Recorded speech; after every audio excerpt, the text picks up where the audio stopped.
Dans cette émission spéciale, nous analysons ce qui s'est réellement joué à Davos, loin des discours officiels et de la communication bien huilée.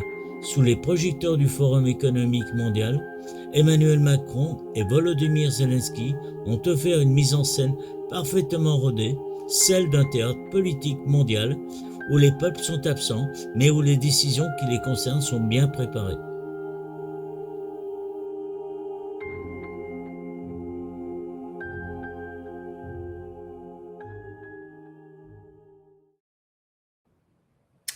Bonsoir à tous. Eh bien, écoutez, pour une fois, n'est pas coutume, c'est ma première émission le samedi soir. Je suis très heureux d'être avec vous.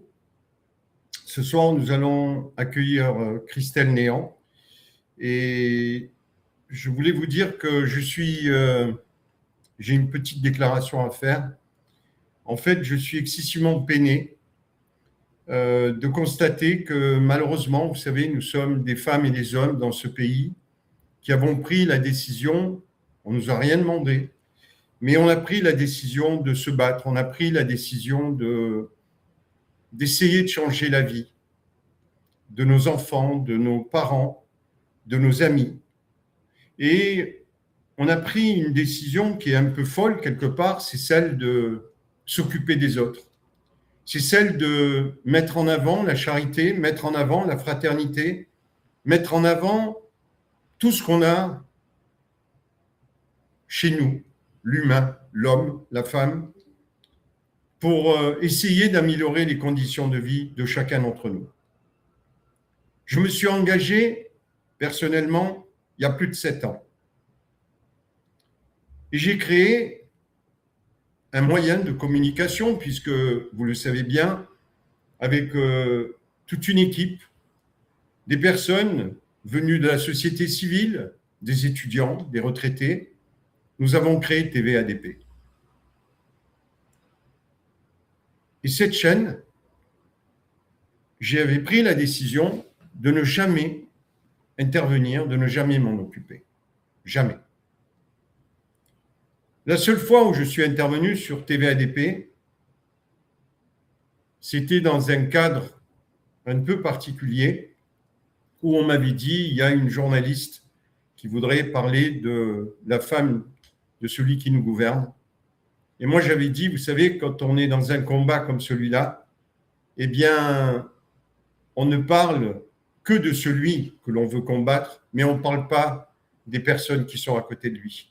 C'est dans le respect le plus traditionnel de l'humain, c'est-à-dire que quand sur un ring, vous avez un boxeur qui se bat avec un autre boxeur, il n'y a pas sa famille à côté, en tout cas, il n'y a pas sa femme non plus. Donc, j'ai toujours demandé à ce que l'on respecte la femme de celui qui nous représente aujourd'hui. Mais par contre, ce que je veux vous dire ce soir, c'est que notre chaîne, depuis plus de 4 ans, a été squattée, que notre chaîne TVADP a été détournée, que notre chaîne, tous nos abonnés ont disparu, la grande majorité. Donc, ce soir, je suis vraiment peiné, attristé de ce qui s'est passé. Et ce soir, je vais vous demander exceptionnellement de venir nous aider, de venir relever ce défi auquel nous allons être confrontés, à savoir que nous devons impérativement continuer à émettre, continuer à vous, chaque soir, on avait une émission, à vous parler. Vous savez que nous avons une émission qui se déroule le mardi soir, que je présente. Et puis là, ce soir, on a une nouvelle émission avec Christelle Néant. Et je voulais juste vous demander de faire tout pour nous soutenir et de vous abonner en masse à la chaîne YouTube de tvadp.fr parce que tous nos abonnés ont disparu. Donc, soutenez cette chaîne aussi financièrement parce qu'on a tout fait pour nous faire fermer. Quand je vous dis tout, c'est tout. Je ne vous raconterai rien de plus parce que je dis toujours, depuis 7 ans, à tort ou à raison, on ne critique jamais un résistant. Mais ce qui s'est passé sur notre chaîne, c'est vraiment pas bien. Et je le regrette profondément et j'en suis profondément désolé pour tous ceux qui nous ont fait confiance.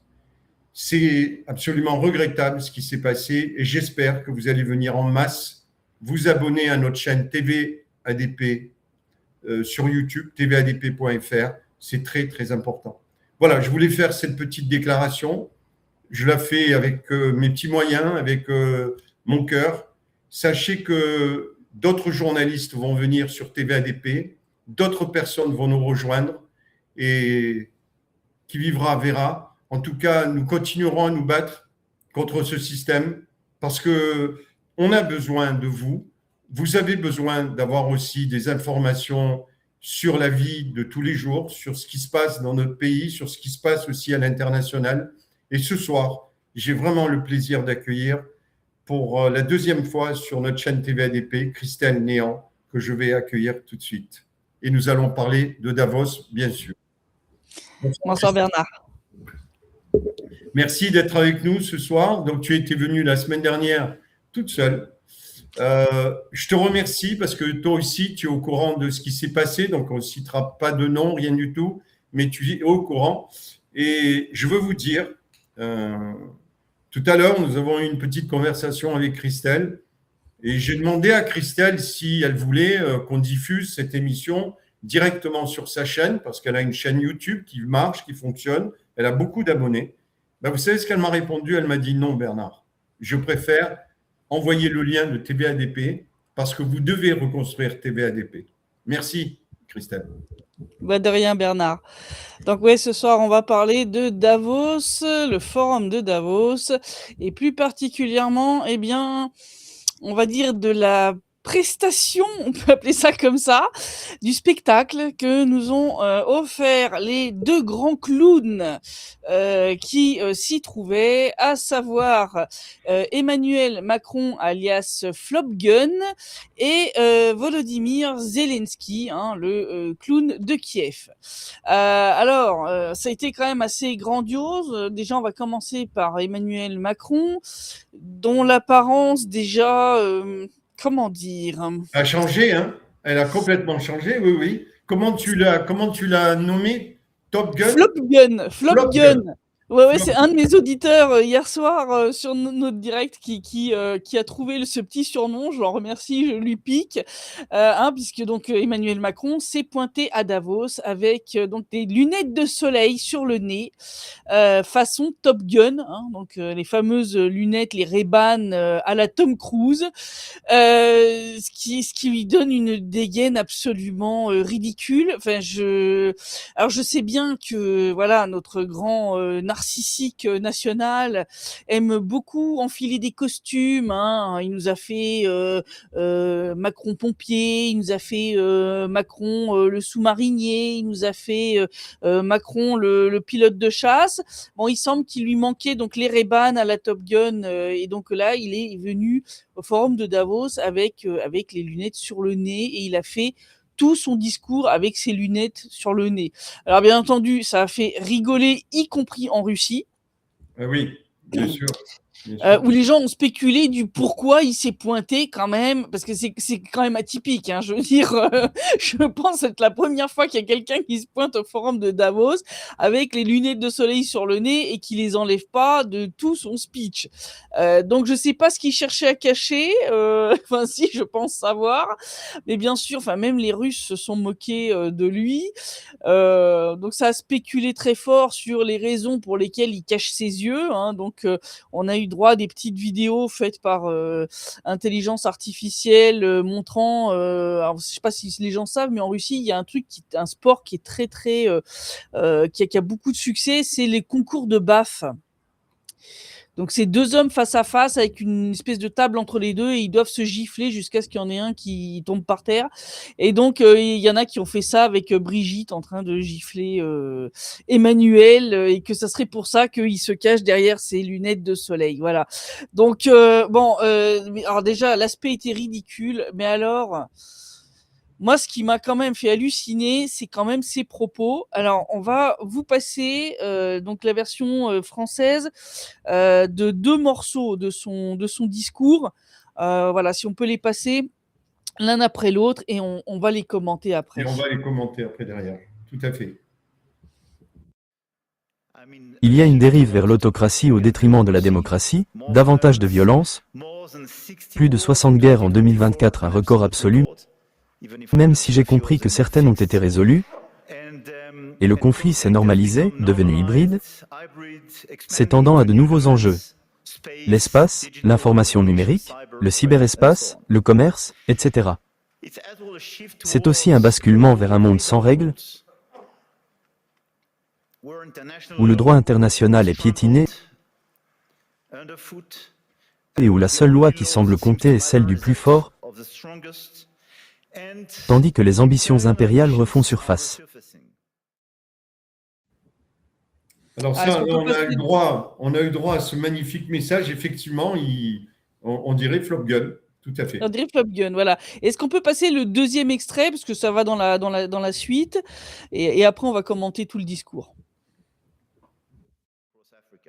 C'est également un basculement vers un monde dépourvu de gouvernance collective efficace, où le multilatéralisme est affaibli par des puissances qui l'entravent ou s'en détournent, et où les règles sont sapées. Je pourrais multiplier les exemples d'instances internationales affaiblies ou abandonnées par les principales économies. Et quand on observe la situation, il est clair que nous traversons une période très inquiétante, car nous détruisons la structure qui nous permettrait de résoudre la situation et les défis communs qui sont les nôtres. Sans gouvernance collective, la coopération cède la place à une compétition effrénée. Une compétition menée par les États-Unis d'Amérique à travers des accords commerciaux qui sapent nos intérêts à l'exportation, exige des concessions maximales et vise ouvertement à affaiblir et subordonner l'Europe, le tout combiné à une accumulation incessante de nouveaux tarifs douaniers qui sont fondamentalement inacceptables, plus encore lorsqu'ils sont utilisés comme moyen de pression contre la souveraineté territoriale. Alors toi, quand t'entends Macron en train de sortir ça, quel est le premier mot vraiment qui te vient à l'idée? Moi, c'est hypocrisie. Parce que vraiment... Alors, je voudrais te poser une question quand même, avant qu'on débatte sur cette appréciation de ce qu'il a bien sûr développé là-bas. Est-ce qu'on pourrait dire que Davos aujourd'hui, c'est un sommet mondial ou c'est un gouvernement non officiel d'après toi? Est-ce qu'on peut dire que tout part de Davos? C'est un gouvernement non officiel. C'est clairement l'une de ces instances où des décisions sont prises. D'ailleurs, très clairement, on va revenir là-dessus, entre autres, après concernant le discours de Zelensky, puisqu'en fait, certaines des choses que Zelensky a reprochées dans son discours en termes d'inaction de la part de l'Union européenne, comme par hasard, après le forum de Davos, oh bah tiens, il y a des trucs qui se sont mis en mouvement. Donc clairement, il y a eu des décisions qui ont été prises à Davos, entre autres concernant l'Ukraine. Il faut savoir que lors de ce forum, il a été décidé de signer un énorme chèque, ça s'appelle comme ça, pour l'Ukraine. Donc l'Union européenne s'est mise d'accord pour sortir 1500 milliards d'euros d'ici 2040 pour l'Ukraine, 800 milliards d'aide économique et 700 milliards d'euros d'aide militaire. C'est incroyable. C'est incroyable. Voilà. Donc, on peut dire d'ailleurs que ce forum de Davos, Christelle, c'est un endroit où on a bien sûr des chefs d'État, mais on a aussi des PDG de grandes entreprises, on a des banques, on a des fonds d'investissement, on a des institutions supranationales, mais par contre, il y a une absence totale de représentation citoyenne directe, on est bien d'accord. Complet. Il y a une absence totale de représentation citoyenne, il y a quand même bon nombre de pays dans le monde qui sont pas du tout représentés là-bas. Je veux dire, faut quand même dire les choses comme elles sont. Donc il y a déjà quand même une bonne partie du monde, déjà tout court, qui est même pas invité au truc, qui est même pas pris en compte, vraiment. Et en plus, donc ces décisions sont prises lors de ce forum dans une opacité totale. Donc là, entre autres, cette décision de sortir des fonds en quantité industrielle pour l'Ukraine, on l'a su grâce à qui? On l'a su grâce à Orban.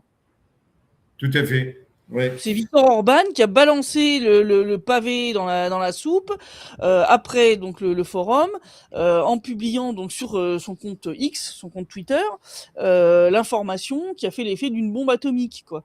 Bon, 1500 milliards, quand dans le même temps, je pense que tu acquiesceras, hein, qu'en France, la situation en termes on va dire, d'infrastructures sociales vitales est devenue catastrophique. Je veux dire, je pense que tu me contrediras pas en termes de fermeture d'hôpitaux, de maternité, de lits. Ah non, pas du tout. Les agriculteurs, prenons les agriculteurs, prenons même que les derniers. Je voudrais juste dire à nos auditeurs que si vous voulez poser des questions, on a en régie Tony Curcio, et on a aussi une autre personne, c'est Christophe. N'hésitez pas à nous faire remonter des questions. Oh oui, si vous avez des questions, n'hésitez pas. À faire lecture et émission. Oui, alors, donc. J'écoute ce clown qui dit tout et son contraire, parfois dans le même discours. Oui, alors ça, c'est un autre truc aussi, parce que moi, ce qui m'a frappé dans son discours, c'est le discours est juste, si tu veux, si tu ne prends pas en compte qui est en train de le dire. C'est-à-dire que si tu prends juste le discours, tu le lis, t'es là, ouais, non, ce qu'il dit, c'est vrai. Effectivement, le droit international est en train de s'effondrer littéralement devant nos yeux.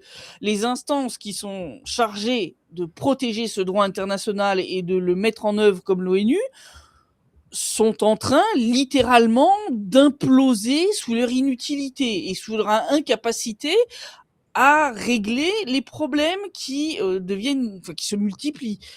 Mais moi, ce qui me fait rire, ça me fait rire jaune, c'est qu'il tient ce discours alors qu'il fait partie de ceux qui sont responsables de cette situation. Il n'est pas le seul, mais il fait partie des responsables. C'est-à-dire que, je rappelle quand même que, entre autres, après ce forum, lors duquel donc Zelensky s'est plaint, on va y revenir après, de l'inaction, entre autres des Européens. Qu'est-ce qu'a fait la France? Elle a raisonné de nouveau un bateau soi-disant appartenant à ce qu'ils appellent la flotte fantôme russe. C'est pas une flotte fantôme, déjà, pour commencer, c'est juste une flotte qui n'est pas assurée par les assurances britanniques classiques maritimes. Parce que oui, la plupart des bateaux dans le monde, en fait, ils se font assurer à la Lloyds et compagnie. Voilà, mais c'est juste une flotte qui est assurée par d'autres compagnies d'assurance. C'est pas des bateaux pourris, assurés par personne, sous pavillon de complaisance. C'est des navires qui ont un pavillon normal. C'est juste qu'ils sont pas assurés à Londres, ils sont assurés par des compagnies entre autres chinoises ou singapouriennes ou russes. Mais et donc là, en toute illégalité, parce que monsieur parle donc du droit international, et ben en toute illégalité, la France a donc de nouveau arraisonné un de ses navires. Quand tu commences à faire ça, alors que un jour avant, t'as dénoncé, si tu veux, ces violations à répétition du droit international. Bon, je sais bien que l'autre, c'est le spécialiste du en même temps, mais à un moment, là, l'autre, il fait un grand écart. Même Jean-Claude Van Damme, il peut aller se rhabiller, si tu veux. Je veux dire, là, c'est plus possible. Donc, moi, quand j'ai écouté son discours, le plus dingue, c'est que le discours est juste, mais que le problème, c'est que ses actes sont en totale opposition avec ce qu'il dit, ce qui est une habitude chez lui. Mais le problème, c'est qu'il fait partie de ses responsables.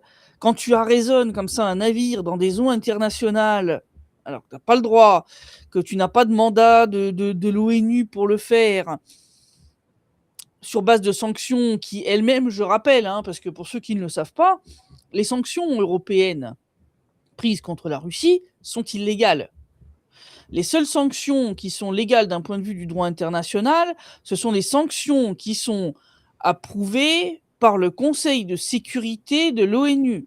C'est le seul organe dans le monde qui est habilité à prendre des sanctions contre un pays. Tout à Tout fait. le reste, C'est du vent. voilà. Alors, je voudrais voir qu'on essaie d'en parler. Ce forum à Davos, en fait, en réalité, où les citoyens ne sont pas conviés, est-ce qu'on peut dire qu'effectivement, les décisions qui sont prises à ce moment-là interfèrent dans les décisions nationales et est-ce qu'elles impliquent bien les gouvernements divers et variés? Est-ce que toutes les décisions importantes partent de là ou c'est du complotisme de dire cela? Non, c'est pas du complotisme, comme je disais. Donc déjà, on a su par Orban que ils avaient décidé de sortir un chéquier de 1500 milliards d'euros. Ça va avoir un impact concret sur la vie des Français, sur la vie des Belges, sur la vie des Espagnols, sur la vie, voilà, des Allemands, etc. Je veux dire, les différents pays européens vont péniblement souffrir sur le plan économique des décisions qui ont été prises. Et c'est des décisions. Notamment tout ce qui est, bien sûr, les politiques économiques d'austérité, les réformes sociales qui nous sont malheureusement imposées. On Voilà. a Et aussi puis, la numérisation, le contrôle, les médias. On a aussi la censure. On a une transition écologique qui subit plutôt qu'elle choisisse ce qu'elle a envie. Enfin, c'est impressionnant, quoi. alors, quelqu'un qui demande et le plan de Trump avec son nouveau conseil pour la paix. Ben oui, ça par exemple, typiquement. Pourquoi aller créer un conseil pour la paix? On a l'ONU. On a l'ONU. On a un organisme qui est chargé, justement, de régler les conflits militaires et de trouver des solutions diplomatiques. Ça s'appelle l'ONU. À partir du moment où tu commences à créer comme ça des structures parallèles, ben, tu vides de sa substance complètement les structures existantes. Et c'est moi ce qui fait peur, c'est de se dire que l'ONU est en train de prendre la même voie que la SDN, la Société des Nations, hein, qui existait, qui était l'équivalent de l'ONU avant la Seconde Guerre mondiale, et qui a rien pu empêcher et qui a voilà, disparu dans les limbes et a été remplacée par l'ONU. Mais effectivement, toutes ces décisions qui sont prises comme ça en parallèle dans des structures comme le Forum de Davos, c'est des décisions qui sont prises, on va dire, sans aucune même consultation, même pseudo-démocratique. C'est-à-dire là, ce chèque de 1500 milliards d'euros, ça n'a même pas été voté par le Parlement européen, ça n'a même pas été décidé lors d'une réunion officielle, on va dire, des chefs d'État de l'Union européenne. Non, là, en marge du forum, la von der Leyen s'est assise avec Zelensky et puis je sais pas qui, et puis, ah bah oui, oui, d'accord, oui, non, mais ok, on va te faire une rallonge de 1500 milliards, pardon, je veux dire, et ça, c'est des décisions totalement antidémocratiques. Mais Christelle, comment se fait-il que vous, International Reporter, euh, vous puissiez, en tant que sur le plan géopolitique, en parler, alors que la majorité des médias ne parlent pas en réalité du fond de Davos, qui pourtant est présenté comme quelque chose d'inévitable, quelque chose de technique. Pourquoi vous, effectivement, vous avez le courage de dénoncer ce qui se passe à Davos? Mais parce que nous, en fait, ici, et contrairement à ce que beaucoup de gens pensent, en Russie, il y a une énorme liberté de parole. Et donc, on peut en fait dire les choses comme elles sont.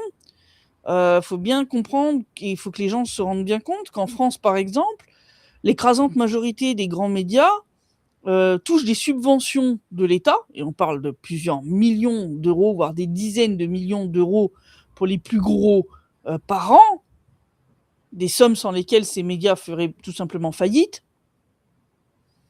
Eh ouais. Donc forcément, ils sont tenus en laisse.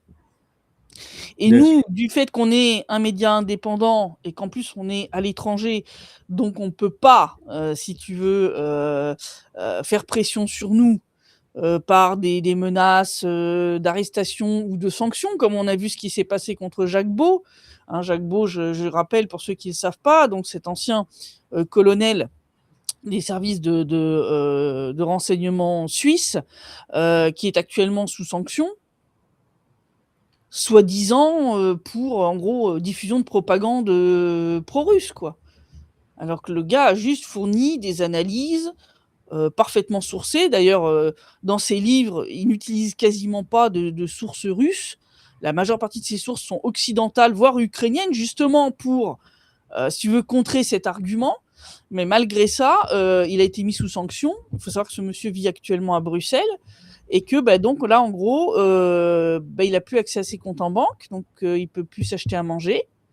Il ne peut même pas rentrer en Suisse puisqu'il lui est interdit de voyager sur le territoire des pays de l'Union européenne. Donc, il ne peut même pas rentrer dans son pays natal.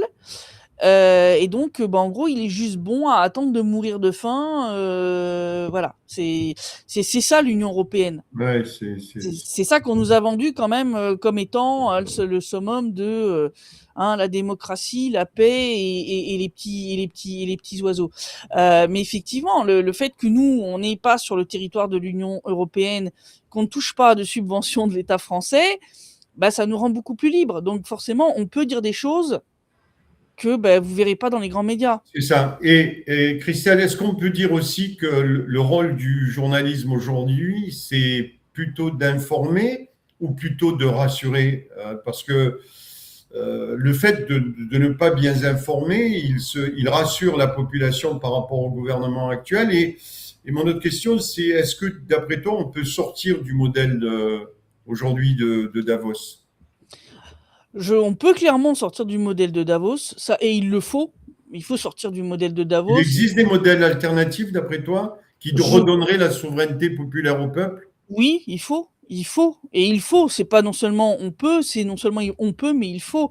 Et il faut impérativement. Parce que là, vous vous rendez compte, là, ce chèque de 1500 milliards d'euros, qui va le payer? Ouais, c'est c'est encore vous. nous, quoi. C'est vous, c'est le contribuable européen qui va payer, donc entre autres le contribuable français, le contribuable allemand, donc les quelques pays qui sont excédentaires, donc Belgique, Luxembourg, Pays-Bas, Allemagne, etc., France, c'est ces pays-là qui vont payer, donc c'est encore vos impôts qui, sans qu'on vous ait demandé votre avis, va être envoyé dans un trou noir de corruption, parce que c'est ce qu'est l'Ukraine, c'est un trou noir de corruption, où l'argent est détourné à chaque étage de la hiérarchie bureaucratique. Ça ne sauvera pas l'Ukraine, d'accord? Ça va juste permettre d'enrichir Zelensky et tous ses petits copains.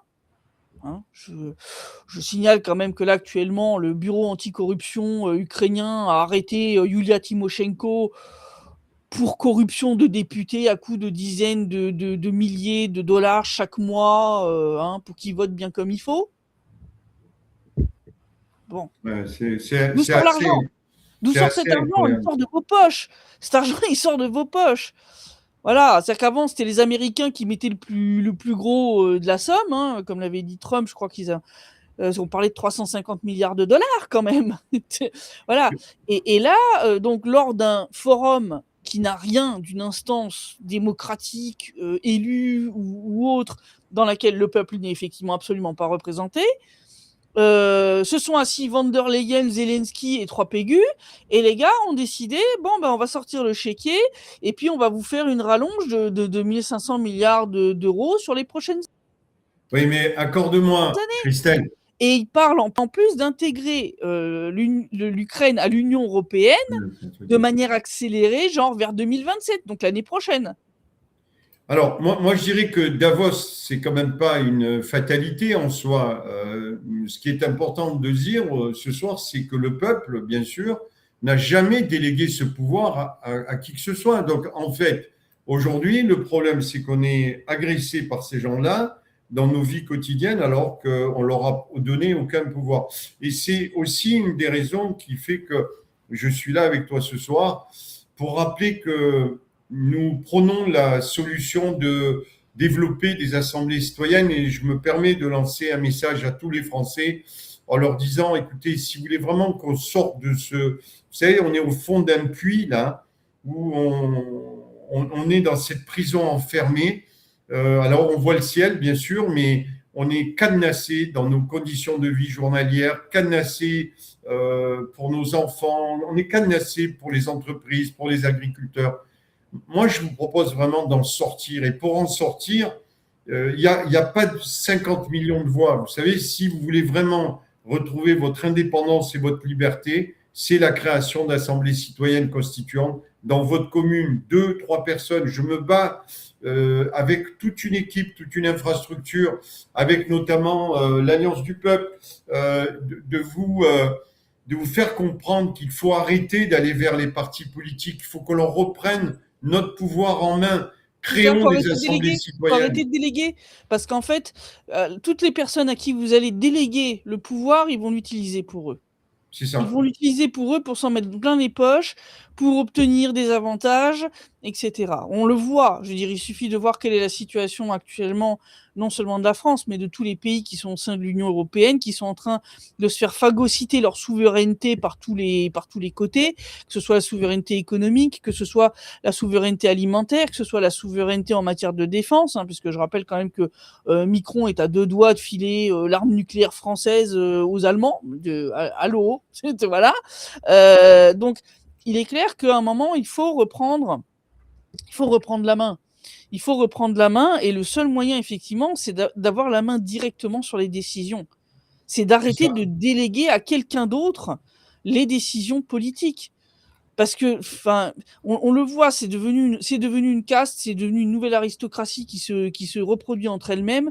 Il suffit de regarder combien de députés français ont un jour occupé un emploi, allez, on va dire, ne serait-ce qu'un vrai emploi normal. Je parle même pas de travail à l'usine. Je parle même un emploi de bureau. Il y en a combien, en fait, qui sont pas des carriéristes, des gens qui en ont fait leur carrière complète. Et c'est là que vous voyez, Davos, en fait, c'est juste, on va dire, l'illustration la plus visible de tout ça, où des gens, effectivement, qui ont été élus par personne, se réunissent comme ça, derrière leur joli discours, comme celui que vient de nous faire Emmanuel Macron, pour en réalité prendre des décisions qui vont avoir un impact direct et grave sur vos vies quotidiennes, parce que, comme je le dis, les 1500 milliards d'euros, il va falloir les sortir de vos poches. Donc, ça veut dire qu'ils vont encore augmenter les impôts. D'accord, donc, ils vont encore vous rajouter des mètres carrés parce que vous avez un lavabo sur votre taxe foncière, X mètres carrés de plus parce que vous avez une baignoire. Oh là là, quel luxe, vous avez une baignoire. Ce genre de choses. Et vous allez payer sans arrêt. Je veux dire, la France est un des pays où vous êtes les plus écrasés d'impôts, et ils vont vous en mettre encore plus. Tout ça pour appliquer des décisions qui ont été prises lors de ce forum dans des petits couloirs ou des petites alcôves où ils sont réunis à 3-4. Voilà, et ils ont pris la décision. Et quand je dis des décisions qui vont avoir un impact, donc là, c'est la plus grosse somme, les 1500, mais il n'y a pas que ça. Si en élisant les parlementaires à Bruxelles qui ne nous défendent pas, mais ont une empathie très particulière pour Van der Leyen et les pépettes. Oui, ça, oui, ça me fait penser à quelqu'un, effectivement, qui lui a fait la bise quand elle a été réélue, la Van der Leyen. Là. Oui, mais les eurodéputés, c'est pareil. La gamelle, elle est bonne, Les gars, ils n'ont pas envie de lâcher le truc. Ben forcément, tu vois le salaire qui se touche. C'est carrément intéressant. D'ailleurs, passons le discours de Zelensky, parce que je voudrais expliquer après en quoi, justement, il y a eu un certain nombre de décisions qui sont jouées à Davos. J'en profite avant que la régie envoie la vidéo, de dire abonnez-vous, vraiment, abonnez-vous sur notre chaîne YouTube. J'ai vu que tout à l'heure, une personne disait qu'elle ne recevait plus les notifications. Eh bien oui, vous ne receviez plus les notifications. Donc sauvez cette chaîne, sauvez TVADP. On a mis en danger TVADP, c'est assez incroyable. Donc voilà, aidez-nous, faites votre maximum, abonnez-vous à notre chaîne YouTube et partagez nos émissions. Et puis si vous pouvez effectivement nous aider, faites-le parce qu'on a besoin de vous tous. Et puis n'hésitez surtout pas. Si parmi vous, il y a des journalistes, il y a des webmasters, il y a des diffuseurs, il y a des personnes qui peuvent partager nos contenus, eh bien n'hésitez pas, prenez contact avec nous. On sera ravis de pouvoir collaborer avec vous. Merci beaucoup. La régie, si vous voulez bien lancer Zelensky. Bernard, tu m'entends? Oui. Voilà. Juste une petite intervention au sujet des réseaux sociaux. Sur Facebook, ça je le sais, c'est sûr, il faut aller dans les paramètres et mettre, le compte en favori et là, normalement, les notifications reviendront.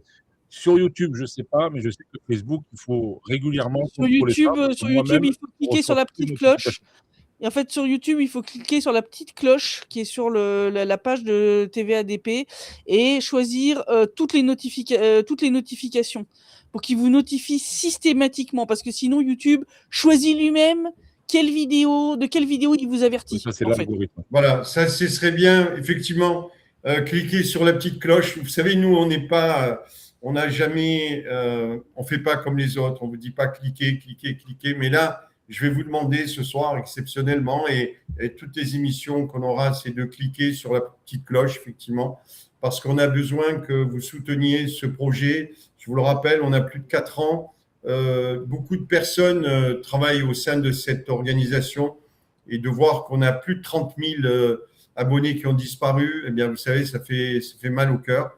Donc, c'est pour ça, essayez de nous contacter. Le problème, c'est que, bien sûr, on n'avait pas les coordonnées de tous ces abonnés, donc on ne peut pas les relancer. Mais donc, voilà, aujourd'hui, vous le savez, faites passer l'information, venez aider TVADP. Merci beaucoup. Si on Allez, peut c'est passer parti. la vidéo On voit de la vidéo. Zelensky.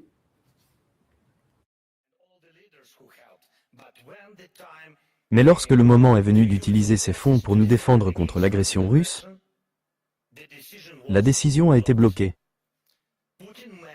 Poutine a réussi cela, oui, réussi à arrêter l'Europe, malheureusement. Point suivant, à cause de la position de l'Amérique, les gens évitent désormais le sujet de la Cour pénale internationale, et c'est compréhensible, c'est une position historique américaine. Mais dans le même temps, il n'y a toujours pas de progrès réel sur l'établissement d'un tribunal spécial pour l'agression russe contre l'Ukraine, contre le peuple ukrainien. Et nous avons un accord, c'est vrai. De nombreuses réunions ont eu lieu, mais l'Europe n'a même pas encore atteint le stade de doter ce tribunal d'un siège, d'un personnel et d'un travail concret en son sein. Que manque-t-il? Du temps ou de la volonté politique? Trop souvent en Europe, autre chose est toujours plus urgent que la justice. Actuellement, nous travaillons activement avec nos partenaires sur des garanties de sécurité, et j'en suis reconnaissant, mais celles-ci sont pour après la fin de la guerre. Une fois le cessez-le-feu entamé, il y aura des contingents qui patrouilleront et arboreront les drapeaux des partenaires sur le sol ukrainien. Et c'est une très bonne étape et le bon signal que le Royaume-Uni et la France sont prêts à engager réellement leurs forces sur le terrain. Et il existe déjà un premier accord à ce sujet. Merci, Kerr, merci Emmanuel, et à tous les dirigeants de notre coalition. Et nous faisons tout pour que notre coalition des volontaires devienne véritablement une coalition d'action. Et encore une fois, tout le monde est très positif, mais il y a toujours un mais. Le filet de sécurité du président Trump est nécessaire. Et encore une fois, aucune garantie de sécurité ne fonctionne sans les États-Unis. Mais qu'en est-il du cessez-le-feu lui-même? Qui peut aider à le réaliser? L'Europe aime discuter de l'avenir mais évite de prendre des mesures aujourd'hui, des actions qui définissent quel avenir nous aurons. C'est le problème. Pourquoi le président Trump peut-il arrêter les pétroliers de la flotte fantôme et saisir le pétrole, mais pas l'Europe? Voilà. Et alors donc, tout le long de ce discours, il se plaint. Eh bien, entre autres, il se plaint de l'absence de progrès concernant ce fameux tribunal où ils veulent juger Vladimir Poutine. Eh bien, après ce forum de Davos, qu'est-ce qu'on a appris? Que ça y est, ils ont débloqué une première tranche de 10 millions d'euros pour commencer à mettre en place ce tribunal. Donc, quand on dit que ce forum a des conséquences directes, eh bien, voilà, 10 millions qui vont être de nouveau pompés où? Eh ben, de vos impôts. pour, eh bien, au lieu de servir peut-être à remettre en état une école ou des routes ou aider à, je sais pas, moderniser des hôpitaux, eh ben, ça va partir dans un tribunal qui n'a strictement aucun sens, puisqu'aux dernières nouvelles, on ne juge pas les vainqueurs. Hein? Eh ouais, eh ouais. Souvenez-vous de Nuremberg. Hein, Nuremberg, on n'a pas jugé les vainqueurs, on a jugé les vaincus. Hein. Donc 10 millions qui vont être jetés par la fenêtre. Et ça, c'est une des conséquences directes, voilà, de cette séance de chouignage, parce que je ne peux pas appeler ça autrement, de Volodymyr Zelensky à Davos. Mais cet homme, Christelle, je veux dire, il n'est pas tout blanc, ce monsieur. Non. Il a un passé d'ailleurs assez sulfureux et ses représentations d'ailleurs scéniques sont là. Hein. Vous vous rappelez, il jouait du piano avec 3 mains, lui, c'est assez incroyable.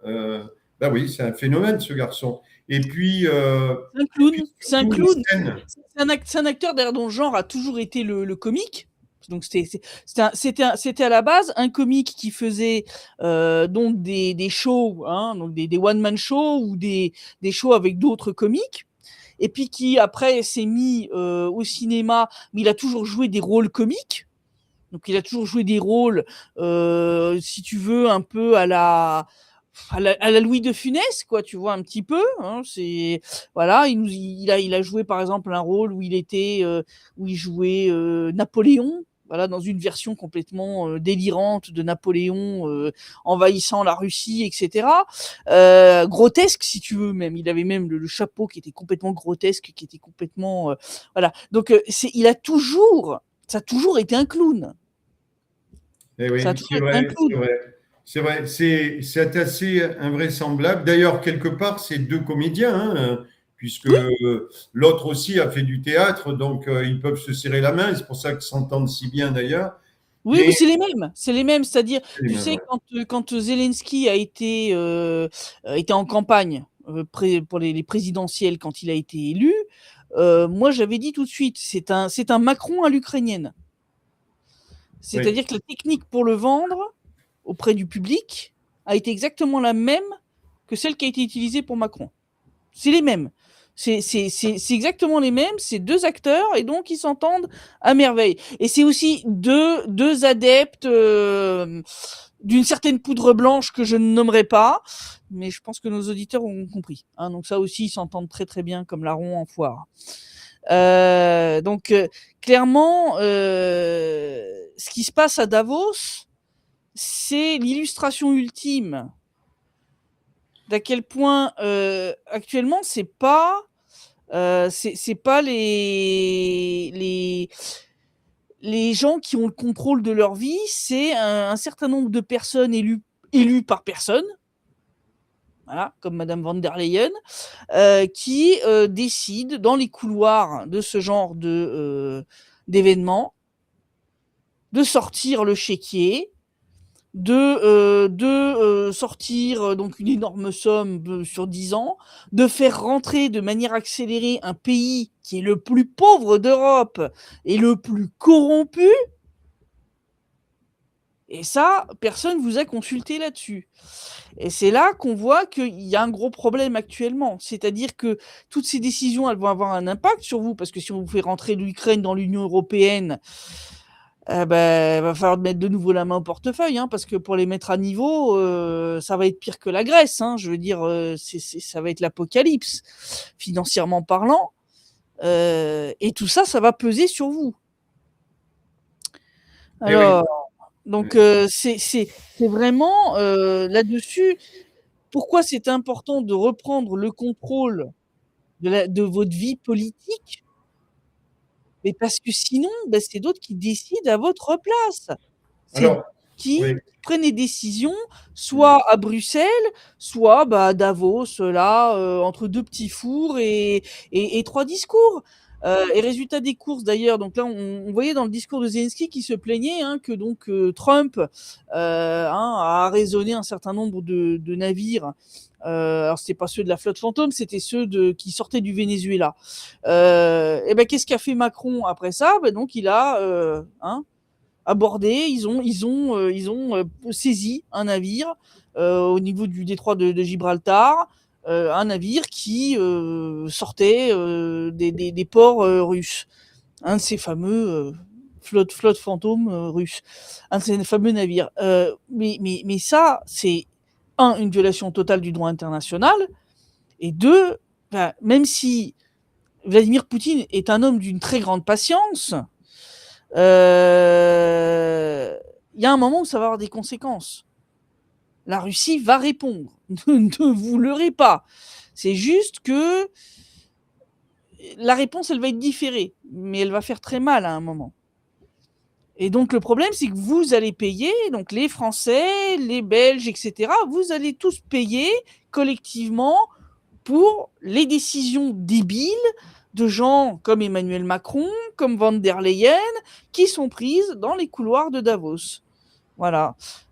Comme disait d'ailleurs quelqu'un, j'ai vu en commentaire, oui, ils se gavent à mort sur notre dos, mais c'est exactement ça. Ouais, c'est exactement ça, bien sûr. C'est exactement ça. Et donc, c'est pour ça que c'est super important de revenir à un mode de gestion politique directe pour éviter ce genre de choses. C'est pas normal que une institution para-étatique qu'est l'Union européenne peut décider comme ça, dans un couloir entre trois petits fours et deux flûtes de champagne, de sortir un chéquier de 1500 milliards d'euros. Alors que les agriculteurs crèvent. Alors que les agriculteurs crèvent, qu'en France, les gens meurent dans les couloirs d'hôpitaux.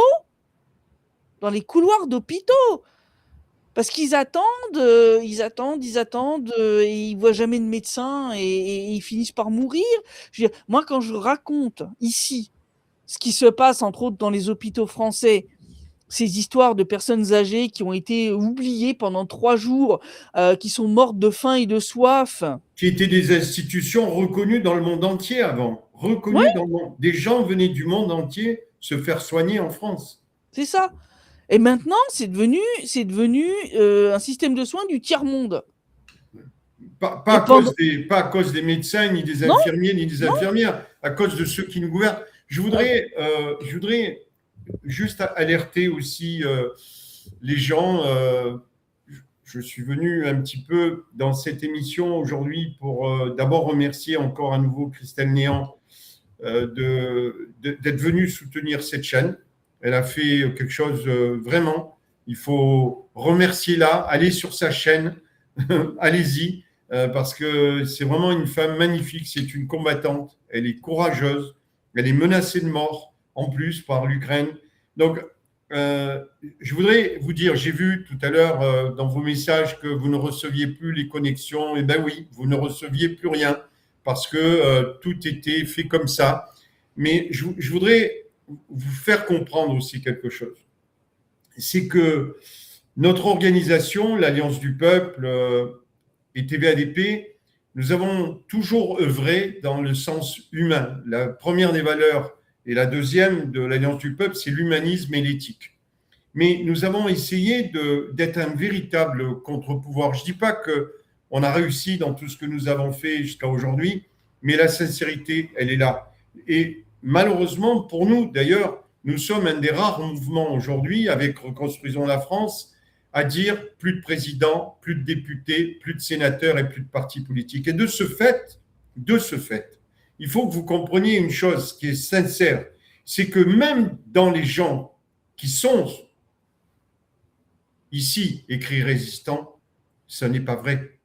Ce n'est pas vrai. Parce que pour moi, un véritable résistant, c'est quelqu'un qui veut véritablement sortir de ce système, sortir ses enfants, sa famille de ce système, de la représentativité. Il faut casser cette représentativité. Nous, on vous propose cela pas pour prendre le pouvoir. On n'a pas envie de pouvoir, on n'a pas envie d'argent, on n'a pas envie d'aller à l'Élysée, on n'a pas envie de tout ça. Nous, ce qu'on vous dit, c'est d'essayer de vous éclairer sur le véritable changement que ferait si demain vous transformiez cette représentativité en des assemblées citoyennes constituantes avec l'aide des maires. On veut travailler avec les maires, on veut réorganiser la vie de notre pays avec les maires, avec des assemblées constituantes qui remplaceraient les députés. Mais vous savez ce qui se passe? Ce qui passe, c'est que regardez pourquoi on a été attaqué avec TVADP. Pourquoi on est attaqué? Réfléchissez 2 minutes. C'est que ces gens qui nous entourent, qui nous environnent, ne sont pas d'accord avec ça. Ces gens-là vous disent tous, on veut redonner le pouvoir au peuple. Oui, mais en faisant quoi? En continuant ce système. Nous, on veut plus de présidents, on veut plus de députés, on veut les remplacer, on veut mettre des assemblées à la place. Et vous savez ce qui se passe? On économiserait entre 80 et 100 milliards d'euros si demain, les comités théodules, tous les châteaux de cartes qui existent, on les enlevait. Donc, nous, aujourd'hui, qu'est-ce que nous vous proposons? C'est de vous faire comprendre aussi que même les médias, dont je tairai les noms, mais on va dire les médias de la résistance, eh bien, ils ne nous invitent jamais sur les plateaux. Moi, personnellement, on me refuse tous les plateaux. On n'accepte pas que je vienne parler de la fin de la représentativité. Je vous parle de tous les plateaux. Je vais vous en citer un, par exemple, c'est Sud Radio, avec M. Berkoff, que j'ai eu personnellement 2 ou 3 fois au téléphone. Il ne me donne pas la parole. Mais il n'y a pas que lui qui ne me donne pas la parole. Il y en a plein d'autres qui ne veulent pas me donner la parole. J'ai la même situation. Je suis blacklistée, je suis sur liste noire de bon nombre de médias dits alternatifs. Il suffit de regarder sur lesquels j'ai donné des interviews et sur lesquels je ne suis jamais invitée. Je pense que ça vous donnera une bonne idée, on va dire, de qui sont des vrais résistants et lesquels sont ce que j'appelle de l'opposition contrôlée. Mais effectivement, il faut sortir de tout ça. Quelqu'un qui demande si j'ai des nouvelles d'Anne-Laure Bonnel. Ben, pour l'instant, elle se bat toujours contre la maladie. Aux dernières nouvelles que j'ai vu passer d'elle. Elle se bat avec beaucoup de courage, elle continue à travailler. Donc, pour l'instant, c'est une battante, elle continue. Ouais, D'ailleurs, c'est une vraie résistante. Je lui adresse d'ailleurs vraiment mes encouragements et mes souhaits pour qu'elle retrouve la santé. C'est quelqu'un qui a fait le travail, qui a payé cher, entre autres en termes d'attaques absolument ignobles contre son intégrité et sa réputation. Elle a subi des attaques absolument terribles en France. Et donc, franchement, voilà, de tout cœur avec elle, et j'espère qu'elle va s'en remettre et que elle aura encore beaucoup d'années lors desquelles elle pourra bien continuer à offrir de la vraie information aux gens. C'est tellement rare les journalistes qui font leur job. Tu demandais tout à l'heure quel est le rôle du journalisme. Le rôle que devrait avoir le journalisme. Je vais dire le rôle que devrait avoir et ce que font ceux qui se disent journalistes en France, d'accord? Parce que c'est 2 choses complètement différentes. Le journalisme, le vrai, ça n'est pas seulement transmettre de l'information à destination de la population. Ici, je me suis rendu compte, et entre autres en Russie, où les gens ont l'impression que c'est la dictature, pas du tout. Les journalistes ont en fait un rôle ici de transmission de l'information dans les 2 sens. C'est-à-dire, leur rôle est à la fois de parler des problèmes des gens pour faire remonter l'information vers les autorités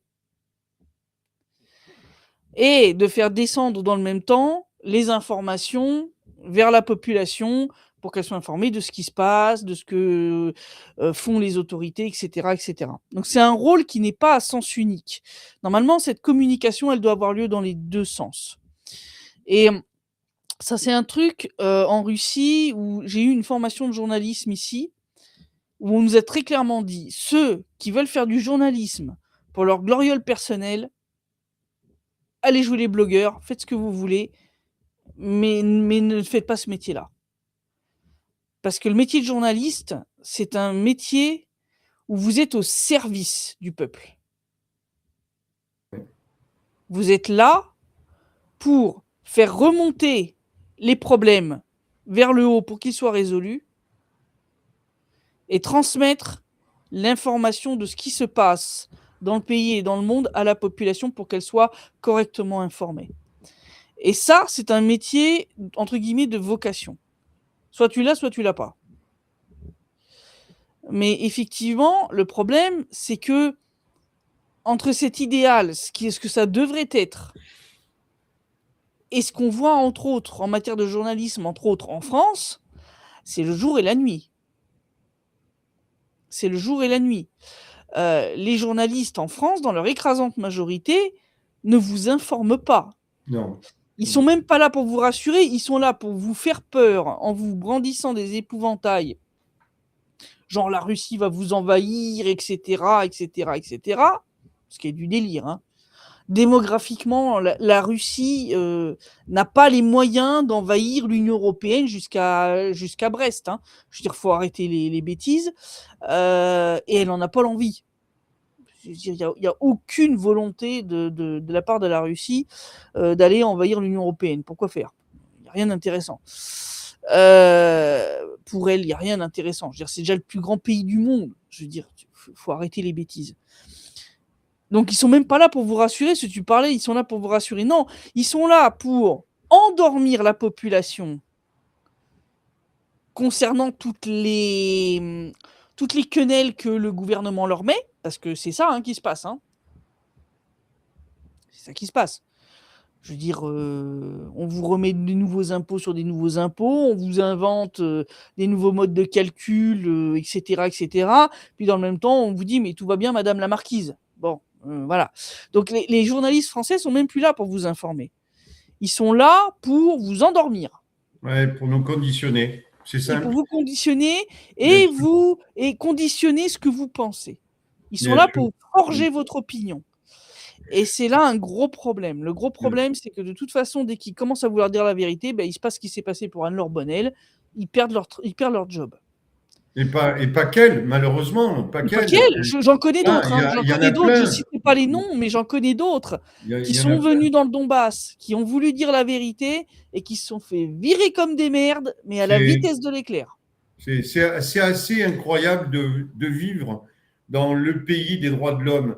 Et je voudrais aussi dire à toutes les personnes qui sont là ce soir et que je remercie vraiment du fond du cœur d'être dans l'émission dédiée à Christelle Néant, c'est que nous avons l'intention, comme on nous a agressés vraiment d'une manière absolument invraisemblable et, excusez-moi le terme, dégueulasse, ce qu'il faudrait, c'est qu'on essaye de redonner la parole dans les communes.